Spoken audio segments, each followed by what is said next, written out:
तो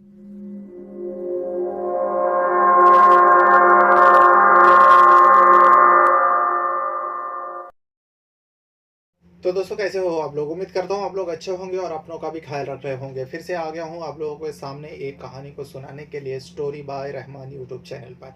अगर आप इस चैनल पर पहली बार विजिट किए हो और आप मुझे देख रहे हो, मेरा वीडियो को भी देख रहे हो और मुझे सुन रहे हो, तो आप लोगों से रिक्वेस्ट रहेगा आप लोग इस चैनल को सब्सक्राइब ज़रूर कीजिएगा। और जिस भी वीडियो को आप इस चैनल पर देखते हो उस वीडियो को छोड़ने से पहले, जहाँ तक भी आप देखते हो, जहाँ तक आपको अच्छा लगता है, उस वीडियो को छोड़ने से पहले आप लाइक ज़रूर कर दिया करें। कुछ कहना रहता है, कुछ बताना रहता है, तो कमेंट बॉक्स में आप अपना राय दे सकते हो, या फिर इसी नाम से, जैसे कि स्टोरी बाय रहमान से मेरा इंस्टा आईडी भी है और फेसबुक पेज भी है, वहाँ पर जाकर भी आप बातें कर सकते हो। या फिर आप पहले से इस चैनल को सब्सक्राइब करके रखे हो तो आप लोगों का बहुत बहुत धन्यवाद करता हूँ। तो आज की कहानी एक ऐसी औरत की जो खुशहाल परिवार में थी। शौहर था, बच्चे थे, सब कुछ सही चल रहा था, लेकिन समय हर वक्त ऐसा एक जैसा नहीं रहता। इस औरत का भी समय बदल चुके थे कुछ समय जाने के बाद। 3 बच्चे थे इनके पास और सब कुछ खुशी-खुशी चल रहा था। लेकिन अचानक इस औरत की जो है, जिस औरत की आज कहानी सुनाने जा रहा हूँ, इस औरत के पति का इंतकाल हो जाता है। जब पति का इंतकाल हो जाता है उसके बाद उस औरत का पूरा ज़िंदगी उजड़ जाता है, ज़िंदगी बदल जाता है। धीरे-धीरे समय बीता। बच्चा तो बच्चा ही है, बच्चे को क्या समझ जो पिता नहीं है। माँ कितनी तकलीफ़ों के साथ अब जी रही है, माँ उन तीनों बच्चों के लिए क्या-क्या कर रही है। माँ लोगों के घरों में काम करती, दिन भर काम करती, थके हारे शाम को लौटती, जो भी बच्चे लोगों को लिए वो दिन भर मेहनत करके कमाती, वो बच्चे लोगों के सामने रखते।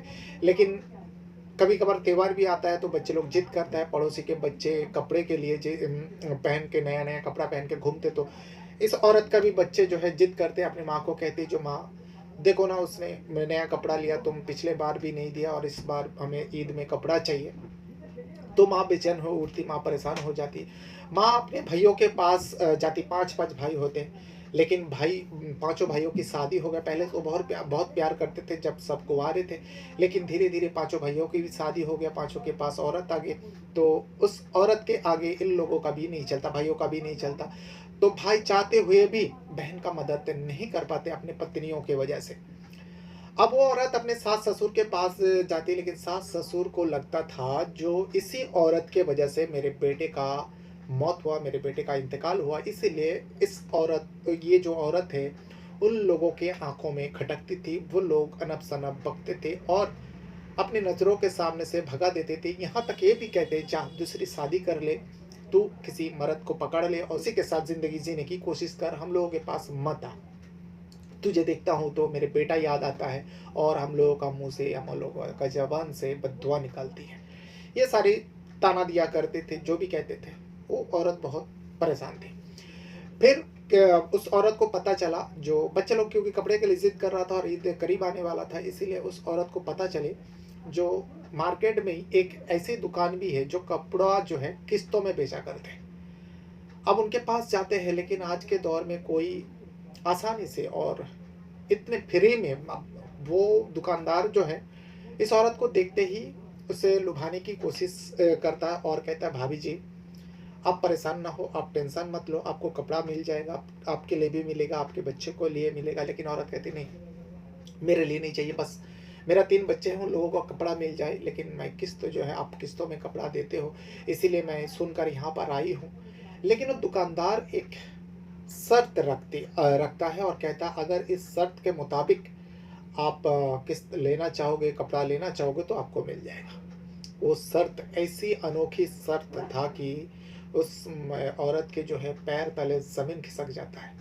उसमें साफ-साफ लिखा हुआ था, अगर कपड़ा चाहिए किस्तों में, किस्तों तो चुकाना ही पड़ेगा, लेकिन उस जब तक नहीं चुका पाओगे तब तक उस दुकानदार के साथ जिस्मानी ताल्लुक़ रखना पड़ेगा। आखिर वो महिला क्या करती? उस महिला ने इस पूरा जो भी उस दुकान का रूल था, नियम था, किस्तों का नियम था, वो लिखा हुआ था, उसको थमाया, वो पढ़ी, पढ़ने के बाद वो एक नतीजे पर पहुँचती है। आखिर वो औरत क्या करती? क्या अपने बच्चों के लिए अपनी इज़्ज़त का सौदा कर देती या फिर कुछ और ही करती?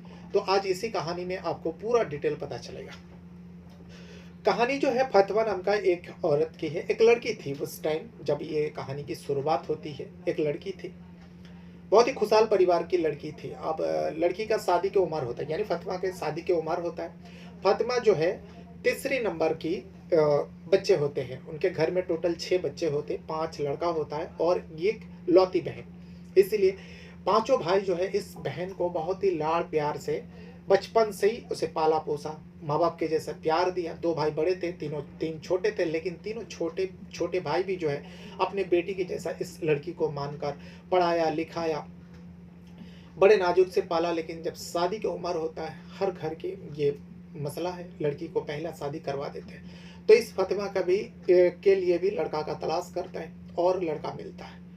और बहुत ही नेक लड़का मिलता है। लड़का गरीब था लेकिन मेहनती था, काम काज कर लेते थे। उनका भी बहुत परिवार में सारे लोग थे।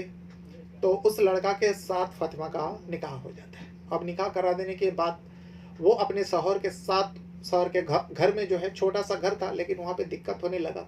इसीलिए उस घर में जाने के बाद पति जो है, यानी उस फातिमा का शौहर जो है, एक किराए पर मकान लेता है। लेने के बाद वहाँ पर रहने लगता है। ठीक ठाक सैलरी था, किराया भी देता था समय पर। और देखते ही देखते साल बीतते गया और एक के बाद एक 3 बच्चे का जन्म होता है। उस फातिमा ने जन्म दी। अब तीनों बच्चों के साथ, पति के साथ फातिमा बहुत खुश रहती। लेकिन यहाँ पे फातिमा का जो 5 भाई है, फातिमा की जैसी शादी हो गई तो उसके माँ बाप का कुछ समय जाने के बाद इंतकाल हो जाता है।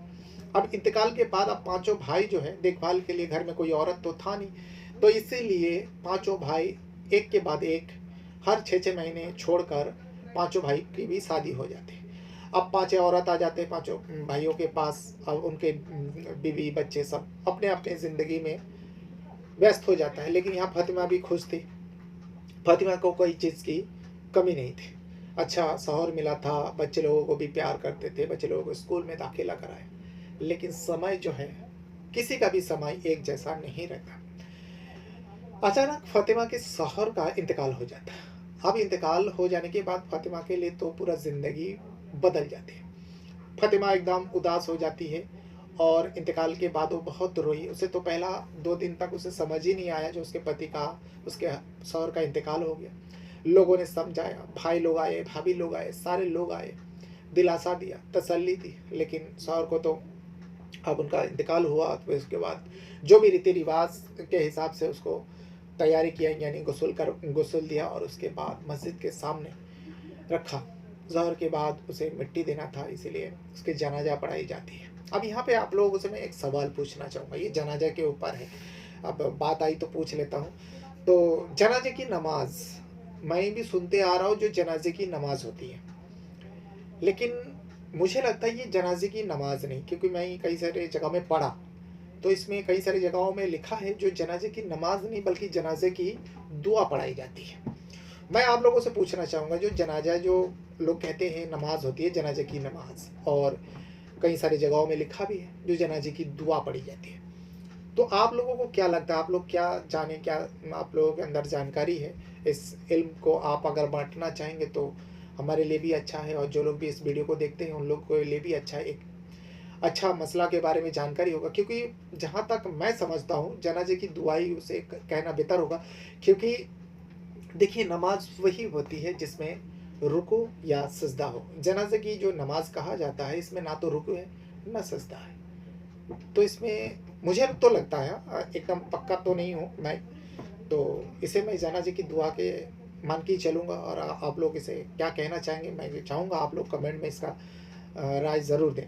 तो खैर जो भी है, उस फातिमा के शौहर के जहर के बाद जनाजा पढ़ाया जाते हैं और उसके बाद कब्रिस्तान ले जाकर उसको दफना देते हैं। कुछ 1-2 दिन तक तो भाभी लोग जो उसके, जो भैया की सब पत्नियां हैं, 5-5 भाभियाँ थी, उसके घर में ही रही और उसको दिलासा दिया। लेकिन सब अपने अपने घर फिर लौट कर चले जाते हैं और फातिमा अकेला पड़ जाती है। वो पहले से ही रेंट पर रह रहे थे, एक कमरे में एक घर लेकर। अब सास ससुर भी अलग जगह में रहते थे, परिवार भी अलग जगह में रहते थे। फातिमा अपने 3 बच्चों के साथ उस घर में अब अकेली हो जाती है। उसके बाद यहाँ पर दिन तो बीत रहा था, किसी के लिए समय रुकता नहीं है, बस समय अपना काम करता रहता है, समय चलते चलता है, दिन बीतता है, हफ्ता बीतता है, महीना बीतता है, साल बीतता है, 5 साल बीत जाता है कैसे करके। 5 सालों तक फातिमा को तो कुछ तकलीफ नहीं हुई। बीच बीच में भाई लोग भी आते थे और पति जो इस फातिमा का शौहर है, कुछ कमा कर बैंक बैलेंस जो भी रखा था वो धीरे धीरे पूंजी खत्म हो गया। अब तीनों बच्चे भी थोड़ा थोड़ा बड़ा हो गया, समझने लगे थे। इतना भी समझदार नहीं बने थे कि माँ की तकलीफ को लोग समझ पाए। तो अब फातिमा के ये परेशानी सताने लगे, जो जब तक पूंजी थी तो चला, अब क्या होगा, आगे का कैसे गुजारा होगा। मेरे 3-3 बच्चे हैं और घर का किराया मैं कैसे चुका पाऊंगी। सास ससुर के पास गई, सास ससुर ने साफ साफ उसे कुछ भी देने से इनकार कर दिया और उस घर में आने से इनकार कर दिया, जो तू इस घर में नहीं आ सकती। क्योंकि सास ससुर को लगता था जो इसी औरत फातिमा की वजह से ही, मेरी बहू के वजह से ही मेरे बेटे का मौत हुआ। और एक कहते हैं ना, जो कोई औरत के शौहर अगर मर जाता है भारी जवानी में, तो उस औरत को ही दोष दिया जाता है जो इस औरत में कुछ कमी रही होगी, तो जिसके चलते उसके पति का मौत हो गया। सब अपना अपना सोच विचार रहता है। तो उस फातिमा के सास ससुर का भी वही विचार था, जो इस औरत के वजह से, इस फातिमा की वजह से ही मेरे बेटे का मौत हुई। तो सास ससुर साफ साफ इनकार कर देते हैं और कहते हैं दोबारा तू यहाँ पर आना नहीं, तेरे शकल मत दिखाना, नहीं तो तेरे लिए और तेरे बच्चों के लिए हम लोगों के मुंह से बद्दुआ निकल जाएगी। फातिमा रोते हुए घर वापस आती है। उसके बाद भाइयों के पास जाती, 5-5 भाई थे, सब अलग अलग हो गए थे, पांचों के शादी हो गई थी, बच्चे हो गए थे। फातिमा पहली पहली बार जाती तो थोड़ा बहुत मदद कर दिया करता था भाई लोग, भाभी लोग भी थोड़ा बहुत मदद करते, लेकिन कब तक चलता इस मदद से। तो अब जब भाई लोग के पास जाने लगी तो भाभी लोग जो है साफ साफ इनकार कर देते, देखो जितना हो सकते थे हम लोगों से हम लोग कर दिया और हम लोगों से कुछ उम्मीद मत रखो। तुम चाहे तो दूसरा निकाह कर लो किसी शादीशुदा व्यक्ति से जिसका पत्नी मर गई हो, या फिर कोई ऐसी ज़्यादा उम्र का व्यक्ति हो जिसके पास थोड़ा बहुत पैसा हो, पैसा व्यक्ति को देखकर तुम शादी कर लो, निकाह कर लो। लेकिन फातिमा नहीं चाहती थी शादी करना, क्योंकि फातिमा समझती थी, पढ़ी लिखी लड़की थी, वो समझती थी, जानती थी जो मैं तो निकाह कर लूँगी, लेकिन क्या जो मेरा दूसरा शौहर होगा, क्या वो मेरे इस बच्चे को अपनाएंगे। भले ही अपना लेंगे, कुछ दिनों तक उसे प्यार करेंगे, लेकिन सौतेला तो सौतेला ही रहेंगे ना। तो इसलिए फातिमा ने दिल ही दिल में ठाना था, नहीं, भले ही मदद मिले भाई लोगों से, ना मिले, सास ससुर साफ साफ इनकार कर दिया, लेकिन मैं दूसरी शादी नहीं करूँगी। फातिमा जिस मोहल्ले में रहती थी उस मोहल्ले में अब अमीर घरों में जाने लगी और मदद मांगने नहीं बल्कि काम मांगने के लिए जाया करती। कुछ घरों में उसे काम भी मिलती, झाड़ू मारने का, कपड़ा धोने का, बर्तन मचने का, खाना पकवाने का काम मिलती। 2-3 घरों में काम मिलती और 2-3 घरों में वो सुबह से लेकर शाम तक काम करती। बच्चे घर पे रहते, थोड़ा टाइम के लिए वो लोग स्कूल चले जाते, छोटे बच्चे थे। और उसके बाद आके तीनों लड़का जो है फातिमा का, तीनों लड़का थे, तीनों लड़का घर पर रहता। शाम को माँ आती, जो भी उस दिन भर का मेहनत से उसे मिलती वही लेकर आते। कुछ घरों में खाना में बच जाता, उस खाना को लोग कहते जो जाओ पैक करके लेके जाओ। बेवा औरत थी और 3-3 बच्चे थे, मोहल्ले वाले को पता थे, इसलिए कहते जो भी खाना बचा है तुम लेकर जाओ और अपने बच्चों को खिलाओ। फातिमा इसमें खुश हो जाती थी और वो भी बचा हुआ खाना लेकर आती थी, खुद खाती थी, अपने बच्चों को खिलाती थी। बस यही सब रूटीन चल रहा था। लेकिन जब त्योहार का समय आता है, ईद का समय आ रहा था, तो तीनों बच्चे जो है जिद करते हैं, जो माँ देखो, क्योंकि पड़ोस के बच्चे भी हैं, वो लोग कपड़ा नया नया कपड़ा बनवाते और बच्चों में बातें होता, जो आज मेरे माँ बाप ने मार्केट लेके गया था, मेरे लिए कुर्ता पजामा लेके आया, तुम लोग क्या लेके आ रहे हो। अब बच्चे लोगों का मन में भी वही सब जागते और माँ आती, माँ के सामने सब ख्वाहिशें करने लगते, जो माँ हम लोगों को भी ईद में कुर्ता बनाना है, कोई पैंट शर्ट मांगता है। तीनों छोटे छोटे बच्चे थे, माँ के सामने फरियाद करते हैं, लेकिन माँ करे तो क्या करे। माँ को तो अपनी हालत पता थी, तीनों बच्चों को नहीं पता थी जो माँ किस हाल में जी रही है और कैसे हम लोगों को पाल पोस कर बड़ा कर रही है। लेकिन बच्चे तो बच्चे होते हैं, उनको कहाँ इतना अक्ल होता है। तो जिद करते, माँ दिलासा देते, हाँ बेटा ईद तो अभी बहुत बाकी है, तो ईद आने तक तुम लोगों का कपड़ा मैं नया बनवा दूंगी। लेकिन धीरे धीरे करते करते समय बीतते गया और तीसरा ही दिन जब ईद था, तब ये बच्चे लोग अब रोने लगे। इतना दिनों से तो जिद कर रहा था, माँ दिलासा दे रहा था, जब 3 दिन बाकी रह गया ईद को, तो अब तीनों बच्चे जो है माँ जैसे ही आती शाम को काम से, वो रोने लगते। जो माँ, लगता है इस साल भी तुम कपड़ा हम लोगों के बनवाओगे नहीं, और 3 दिन बाकी है, कब लाओगे, कब बनवाओगे। तो मुझे लगता है इस और तीनों बच्चे कहते हैं हम लोगों को लगता है इस साल भी आप हम लोगों को नया कपड़ा नहीं दिलाएंगे, क्योंकि पिछले साल भी आपने नहीं दिलवाए थे। माँ को बहुत तकलीफ होती, दुख पहुंचता, लेकिन इस मसले को किसके सामने वो बयां करे। वो बस जब तीनों बच्चे को दिलासा देकर सुला देते, और नमाज के लिए वो जाती, रात के वक्त वो नमाज पढ़ती, नमाज को जाती, नमाज पढ़ती, जनाजा में बैठकर वो अल्लाह के सामने फरियाद करती, अल्लाह के सामने रोती, गिड़गिड़ाती, मदद मांगती। जो अल्लाह, तेरे सिवा और कौन है मदद करने वाला, तेरे सिवा दिल का हाल जानने वाला और कौन है। अब तू ही तो सब कुछ कर सकता है, तू ही तो देने वाला है। वो अपने अपने हिसाब से वो दुआ मांगती, बच्चों के लिए दुआ मांगती, अपने लिए दुआ मांगती। जब 2 दिन और बीत गया, बस ईद को 1 दिन बाकी थी, कई लोगों ने सलाह दिया, जो पड़ोस के रहने वाले होते, जो देखो फतवा, ऐसी जिंदगी नहीं गुजरेगी, तुम दूसरा निकाह कर लो, कम से कम तुम अपने बच्चों के लिए तो कर लो। लेकिन फातिमा को तो पता थी बच्चों को कैसे वो अपनाएगा, सौतेला पिता कैसे अपनाएगा। इसीलिए फातिमा किसी भी हाल पे शादी नहीं करना चाहती थी। फिर उसके मन में एक बार ख्याल आया, चलो कम से कम शादी निकाह कर लूंगी तो 5-7 साल 10 साल तक अगर वो बच्चों को प्यार भी करेगा तो तब तक तो मेरे बच्चे लोग बड़े हो जाएंगे। कभी कभी ये भी मन में ख्याल आया, चलो बच्चे लोगों के खातिर निकाह कर लेती हूँ। लेकिन फिर उसका मन जवाब देता, नहीं, मैं निकाह नहीं करूँगी, और मैं अपने इसी तकलीफों के साथ मैं अपने बच्चों को पालूंगी। अब जब 1 दिन रह गया ईद को, तब तीनों बच्चे जो है माँ से बातें करना बंद कर देते। जो नहीं, तुम धोखे में रखते हो, तुम हम लोगों को कपड़ा नहीं दिलाओगे इस साल भी, कल ईद है, आज तुम्हारा कोई बहाना नहीं चलेगा माँ, हम लोगों को पता चल गया तुम कपड़ा नहीं दिलाओगे। तभी जो है माँ भी परेशान हो जाती है, माँ भी दीवार में टेका लगा के रोने लगती है। तीनों बच्चे रोते हुए सो जाते हैं। सुबह ईद है, लेकिन माँ रोते रोते, माँ को अचानक जहन में ये आती है, पड़ोस में एक औरत है जो गरीब है, उनके बच्चे भी 2-3 बच्चे हैं, लेकिन उनके बच्चे को भी हर साल नया कपड़ा मिल जाते हैं। अब ये फातिमा सोचने लगी, ये तो मुझसे भी गरीब है, हालांकि मैं लोगों के घर में काम करती हूँ, खाने पीने का तो कोई तकलीफ नहीं होती, लेकिन जो मेरे पास में रहती है ये तो मुझसे भी गरीब है, लेकिन इनके बच्चों को कपड़ा कहाँ से मिलती है। उसके जहन में ये आई, वो फौरन उस पड़ोस में गई। जाने के बाद उस पड़ोसन से पूछी, जो आपा एक बात पूछने के लिए आई हो। तो वो कहती है, हाँ पूछ फातिमा, क्या बात है, इतने उदास क्यों हुए और परेशानी क्या है, क्या पूछने आई है, क्या हो गया। तो फातिमा ने कहा, जो आपा, आप जो ये बच्चों को कपड़ा दिलाते हो, हर त्योहार में आपके बच्चे को कपड़ा दिलाते हो, आपके पास पैसा कहाँ से आते हैं। तो वो औरत ने कहा, उस औरत ने कहा, देख, कपड़ा जो है मैं, ये रेडीमेड कपड़ा है, इसे सिलाने की ज़रूरत नहीं पड़ती, और मार्केट में एक ऐसी दुकान है। फातिमा ने पूछा, चलो रेडीमेड है, फिर भी तो खरीदने के लिए पैसा तो चाहिए, और आपका घर में तो इतना आमदनी होती नहीं है जो आप हर त्योहार में आप अपने बच्चों को कपड़ा दिलाते हो। तो उस औरत ने कहा, मार्केट में एक ऐसी दुकान है, मेरी बात सुन पहले, मार्केट में दुकान है, वो दुकानदार जो है किस्तों में पैसा लिया करते हैं, और यानी उधार पे वो कपड़ा भी दे देते हैं। तू अगर तेरे को कपड़ा चाहिए तो तू भी जा, तू भी किस्तों में कपड़ा ले ले तेरे बच्चों के लिए, और तेरे बच्चे लोग ईद मना लेंगे, फिर धीरे धीरे पैसा चुकाते रहना।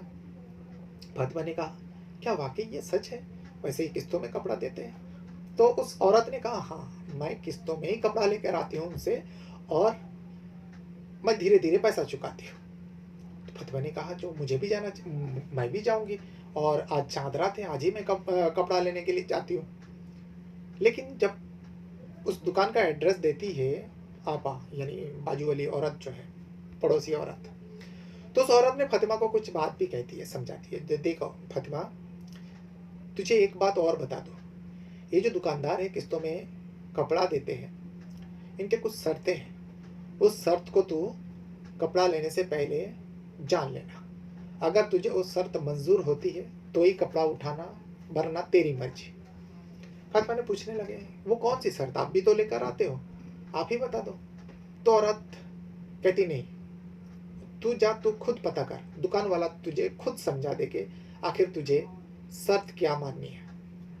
फातिमा जो है तीनों बच्चों को देखते हैं कि तीनों बच्चे सोए हुए, चाँद रात है, इसीलिए वो भागी-भागी, चाँद रात को पूरी रात दुकान खुली रहेगी, सुबह ईद होगी।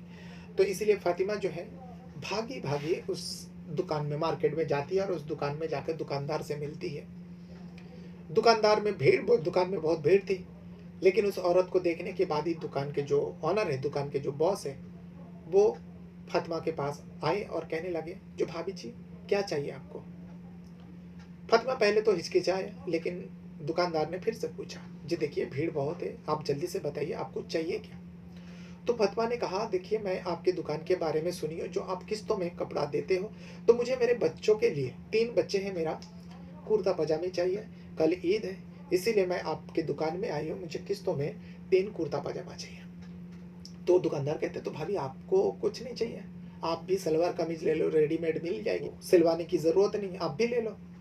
तो फातिमा कहती है, नहीं मेरे पास उतना पैसा होता तो मैं खुद ले लेती और बच्चों को भी दिला देती कैश में, लेकिन मेरे पास पैसा ही नहीं, इसीलिए तो मैं किस्तों में लेने के लिए यहाँ पर आई हूँ। तो दुकानदार कहते हैं, जो ठीक है, किस्तों में तो आपको कपड़ा तो मिल जाएगा, जो चाहोगे आपको मिल जाएगा, लेकिन कुछ शर्तें हैं। फातिमा कहती है, तो वो बताइए ना क्या शर्त है, किस्तों का क्या शर्त है? फातिमा को लगा शायद कुछ कागज, कुछ स्टैम्प वगैरह देना पड़ेगा, या फिर कुछ गिरवी दे रखना पड़ेगा, या कुछ कीमती सामान उनके पास रखना पड़ेगा, तब जाकर वो कपड़ा देंगे। लेकिन ऐसा नहीं था। वो दुकानदार कहता है, आप पढ़ी लिखी हो? तो फातिमा कहती है, हाँ मैं पढ़ी लिखी हूँ, पढ़ लेती हूँ।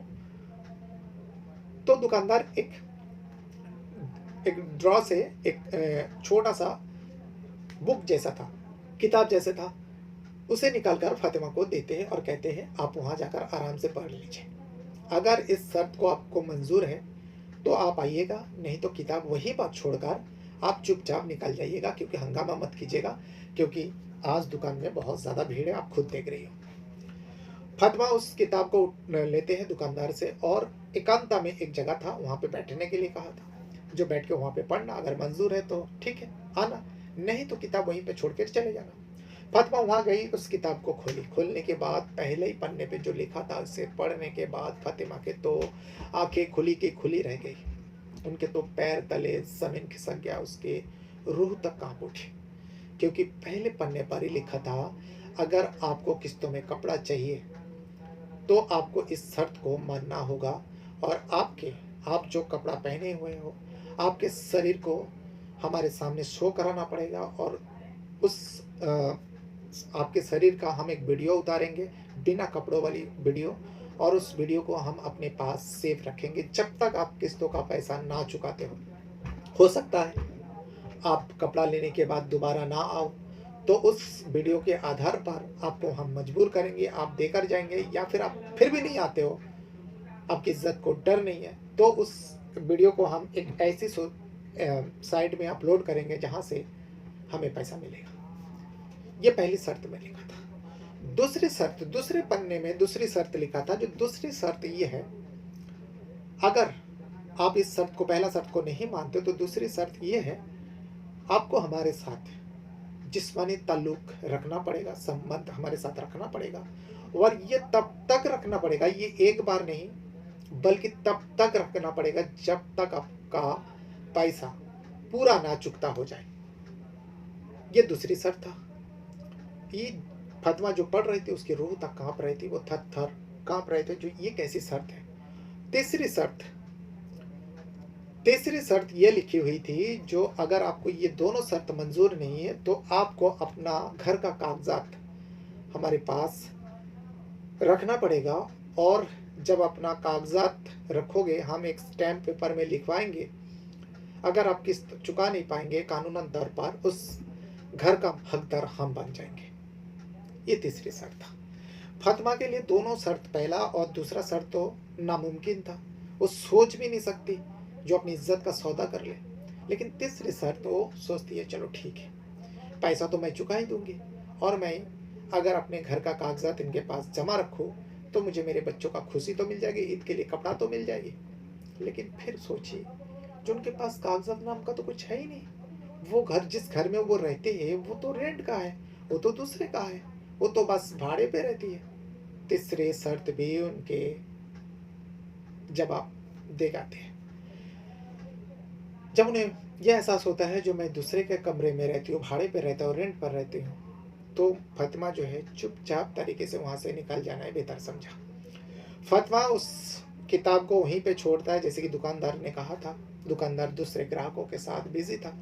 फ़ातिमा उस किताब को वहीं छोड़कर चुपचाप तरीके से निकल जाते, लेकिन जाते-जाते वो चारों तरफ देख रही थी। ऐसा लग रहा था सब अनजान शकल है, सब उसके इज़्ज़त पर हाथ डालने की कोशिश कर रहे हैं। बस वो मुँह छुपाए, आँख में आँसू भर आए और वो अपने घर की तरफ चल देते। लेकिन थोड़ी ही देर चला था मार्केट से कि मार्केट में और एक दुकानदार था, बुजुर्ग था। उस व्यक्ति की नज़र इस फातिमा के ऊपर पड़ता। वो भी दुकान वाला ही होता, कपड़ा वाला ही होता, कपड़े का दुकानदार होता है, मार्केट में ही था।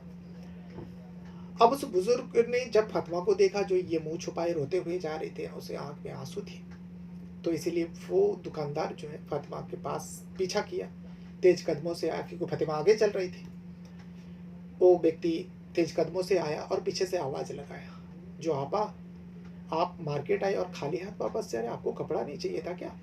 आज चांदरा थे, आज अगर आप लेंगे नहीं तो कल आपको सारी दुकानें बंद मिलेगी और कल लेने का मतलब ही नहीं, कल तो ईद है।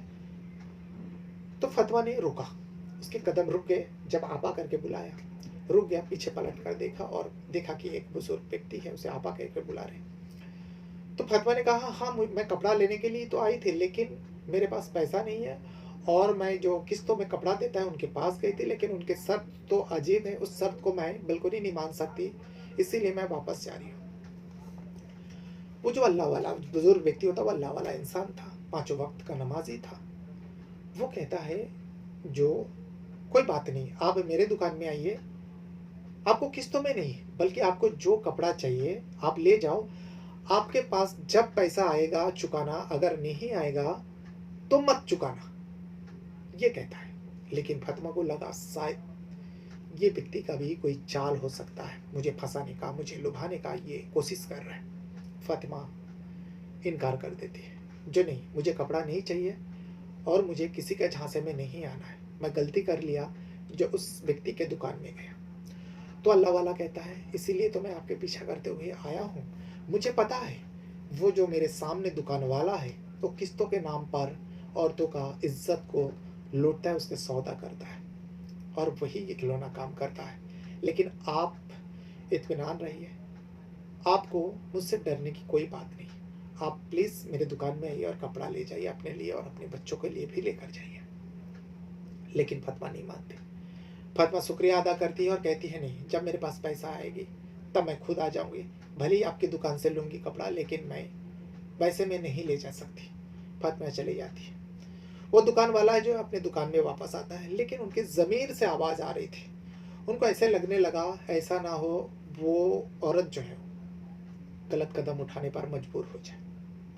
इसीलिए वो अल्लाह वाला फिर से उस दुकान को छोड़ते, अपने दुकान को छोड़कर फिर से उस फातिमा को ढूंढते हुए तेज कदमों से जा रहे थे और देखा कि फातिमा एक गली में घुसती। उस गली में पीछा करते हुए वो अल्लाह वाला भी धीरे धीरे फातिमा का ऊपर नज़र डालते हुए देखा कि फातिमा कहाँ तक जाती है। फातिमा 2-3 मोहल्ला छोड़ने के बाद एक गली में घुसती है। उस गली के ऊपर नज़र रखे थे अल्लाह वाला, तो देखते हैं कि एक कमरे में वो चली जाते हैं। वो अल्लाह वाला भी आता है, उस कमरे को देखता है। देखने के बाद उन्हें पता लग जाता है जो इसी कमरे में ये औरत रहती है।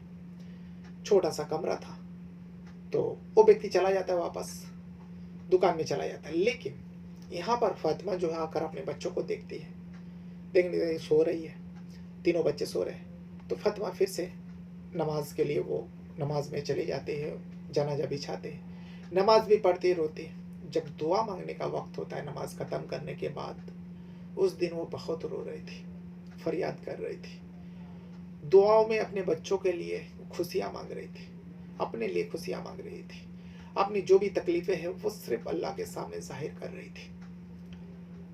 ये करने के बाद उसे कब नींद लग जाती है, जो उसी जनाजे पे जहाँ पर वो नमाज पढ़ रही थी वहीं पे वो सो जाती है, लेट जाती है और गहरी नींद में चले जाते हैं।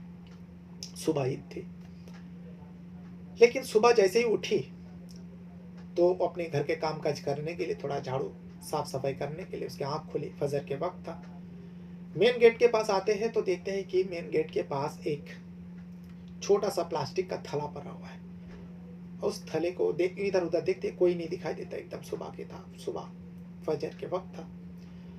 वो इधर उधर देखती है तो उस थैले को खोलती है। खोलने के बाद उसकी आंखें खुली की खुली रह जाती है, क्योंकि उस थैले में जो है कपड़ा थे। उस कपड़े को जब एक एक करके निकालते हैं, बच्चों का कपड़ा था, उस औरत का भी कपड़े थे,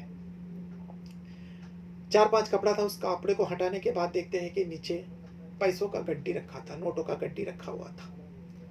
उस नोटों का गड्डी को देखते ही वो हैरान हो जाती है। वो तो बस यही सोचने लगती है, रोने लगती है, जो ये क्या हो गया। वो दोबारा फिर से वो वज़ू करती है और फजर की नमाज के वक्त भी हो गया था। फजर का नमाज अजान सुनती है, वो नमाज अदा करती है और अल्लाह से बस शुक्रिया अदा करती है, जो अल्लाह तूने मेरा सुन ली, ये तेरी ही मदद है। नमाज ख़त्म करने के बाद बस अल्लाह से दुआ मांग रही थी, जो अल्लाह ये जो तूने करिश्मा किया है मैं जानती हूँ, ये तेरे ही करम है, तूने मेरी सुन ली और तूने मेरे मदद कर दिया, मेरे बच्चों का मदद कर दिया। बस रोते रोते वो अल्लाह के सामने गिड़गिड़ाने लगी। अब सवाल उठता है उसके घर में ये कपड़ा और पैसा कहाँ से आए। तो मैं आप लोगों को बता दूं, ये कपड़ा और ये जो पैसा, जो नोटों का गड्डी थी, वो अल्लाह वाला था। वो अल्लाह वाला जो उस फतवा का पीछा करते हुए मार्केट से उसके घर तक आए थे। उसके दिल में अल्लाह का खौफ था, वो अल्लाह से बहुत डरता था और गरीब लोगों का मदद करता था और सच्चे दिल से मदद करता था। जब फतवा को रोते हुए उस सामने वाली दुकान से, क्योंकि सामने वाली दुकान का हरकत के बारे में इनको पता था, इस अल्लाह वाले को रोते हुए आते देखा, इसीलिए उनके दिल से ये आवाज़ें आई जिसकी मदद करना चाहिए। बस अल्लाह का नाम लिया और वो बुजुर्ग अल्लाह वाले जो है फतवा के लिए मदद करना चाहा, लेकिन फतवा इनकार कर दिया। तभी उन्होंने सोचा कि वो ऐसा मदद नहीं लेगी और उनका घर देख के जाते हैं और जल्दी से, क्योंकि पता था सुबह ईद है और बच्चों के कपड़े के लिए वो आए थे और वो फतिमा भी फटे पुराने कपड़ा पहना हुआ था, इसलिए वो अल्लाह वाला अपनी दुकान में जाते हैं, कुछ कपड़ा लेते हैं और कुछ पैसा लेकर एक थैली में भरते हैं, बोरा में, और भरने के बाद फातिमा के गेट के पास छोड़ के चले जाते हैं। ये उस अल्लाह वाले की मदद था, बल्कि उसके ज़रिए अल्लाह ने मदद किया था फातिमा का। तो ये था वो पूरा कहानी। जो मैं इस कहानी को पढ़ा ना आर्टिकलों में, तो मुझे बहुत अच्छा लगा। तो सोचा कि क्यों ना इसके ऊपर भी आप लोगों के सामने एक वीडियो बनाऊं। हो सकता है आपको ऐसी कहानी पसंद हो, और इसीलिए मैं इस कहानी के ऊपर वीडियो बनाया। तो आप लोगों को ये कहानी कैसी लगी? अगर कहीं भी थोड़ा बहुत ऊंच नीच हुआ तो आप लोग समझ सकते हो, आप लोग तो सभी जानते हो मेरे बारे में। तो इसीलिए आप लोगों से रिक्वेस्ट करूँगा, इस छोटी मोटी भूल को नज़रअंदाज करें और कहानी को दिल से सुनेंगे ना, तो आपको कहानी बहुत अच्छा लगेगा। बहरहाल अपने साथ साथ अपना परिवार का भी बहुत ज़्यादा ख्याल रखिएगा, और इस वीडियो को यहाँ तक देखने के लिए आप लोगों का बहुत बहुत धन्यवाद करता हूँ। कुछ कहना है, कुछ बताना है तो वीडियो के कमेंट बॉक्स में आप अपना राय ज़रूर दीजिएगा, और थैंक यू वेरी मच।